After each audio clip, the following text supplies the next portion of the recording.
जिस प्रकार से हम लोग अपनी कन्या का विवाह करते हैं, कुछ लोग पूछते महाराज जी कितना खर्चा आएगा कथा में? बोले जितना खर्चा एक कन्या के विवाह में आता है उतना ही खर्चा लगा करके भागवत की कथा को करानी चाहिए।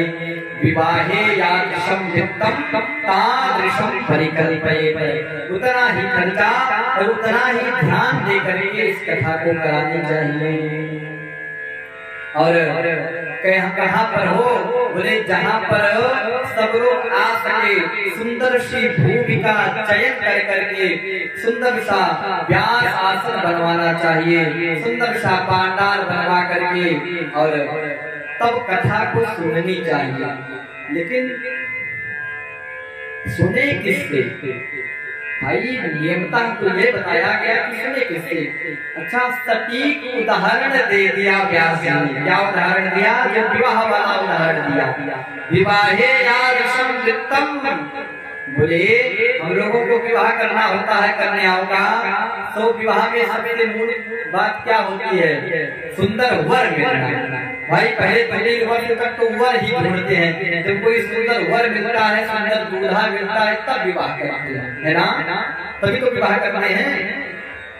इसी प्रकार से जब कथा सुननी हो, जब मन में उत्कंठा उठ जाए कि अब कथा सुननी है, तो पहले किसी सुंदर से कथा वक्ता का चयन करना चाहिए।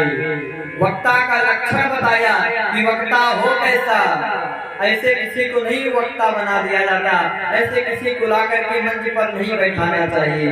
बोले फिर बोले लक्षण बताया, विरक्तो वैष्णवो विप्रो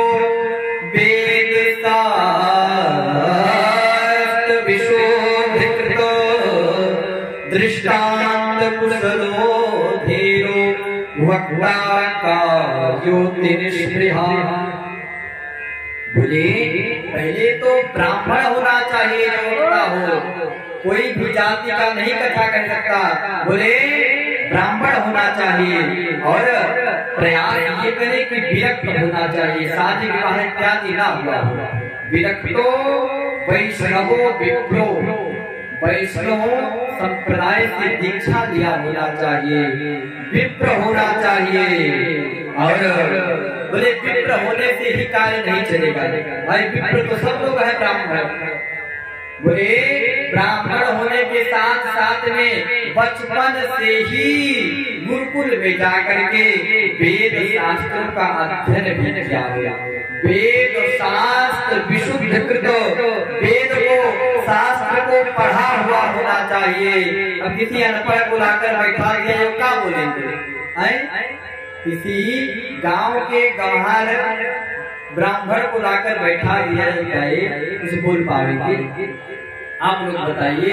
इसलिए कहा वेद शास्त्र को पढ़ा होना चाहिए और हर एक मायने में कुशल होना चाहिए। वो वक्ता केवल वेद शास्त्र की ही बात को ना बताए। बोले फिर बोले दृष्टांत कुशलो धीरो, पढ़ने के साथ साथ पढ़ा भी होना चाहिए। आपको दृष्टांत दे दे करके समझा दे शास्त्र की बातों को, आपको उदाहरण भी दे और उदाहरण दे करके भी समझाए। दृष्टांत देने में कुशल होना चाहिए, ऐसा वक्ता हो। दृष्टांत कुशलो धीरो वक्ता कार्यो निष्पृहा। यहाँ पर वक्ता की बात हुई है, किसी वक्त्री की बात नहीं हुई है। आजकल क्या देखा जा रहा है कि ये स्त्रियां भी बैठ करके मंच पर कथा गा रही हैं, लेडीज भी वक्त्री बनकर बैठी हैं, लेकिन भागवत जी में वक्ता का बात किया गया है। वक्ता का जो किया, किसी वक्त्री की बात को नहीं कहा है, किसी लेडीज की बात नहीं किया गया है। इसलिए आप लोग कथा स्त्रियों से कभी मत सुनिए, क्योंकि जो ऐसा स्त्रियों से कथा सुनते हैं उनको नरक में जाना पड़ता है। ऐसा गरुड़ पुराण की कथा कहती है। और ब्राह्मण पढ़ा लिखा होना चाहिए, इसका परीक्षण भी हम लोगों को करके तब लाकर बैठाना चाहिए। अब जैसे कोई तोतली वाणी में बोलता हो तो ला करके बोलता हो। अब गुरु जी एक सुंदर दृष्टांत देते हैं कि ब्राह्मण थे, वो गए गुरु जी के यहाँ पढ़ने के लिए, तोतली वाणी में बोलते थे। तो गुरु जी बोले बच्चा पढ़ो का।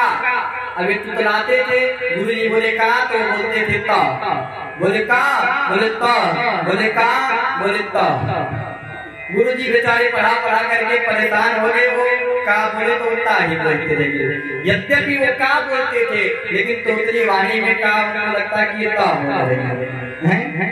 ऐसा वक्ता नहीं होना चाहिए, पढ़ा लिखा वक्ता होना चाहिए। और इस प्रकार के वक्ता ला करके सुंदर व्यास आसन बना करके सुंदर कथा को करवानी चाहिए। अच्छा, अब श्रोताओं का भी नियम बताया गया कि कथा को श्रवण किस प्रकार से श्रोता करें। बोले पहले दीक्षा लेनी चाहिए, मंत्र लेना चाहिए श्रोताओं को। वैष्णव दीक्षा विहीनाना नाधिकारं कथा श्रवेत।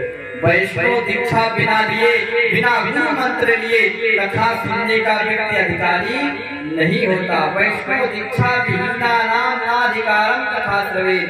इसलिए कथा सुननी हो उससे पूर्व गुरु मंत्र भी लेना चाहिए।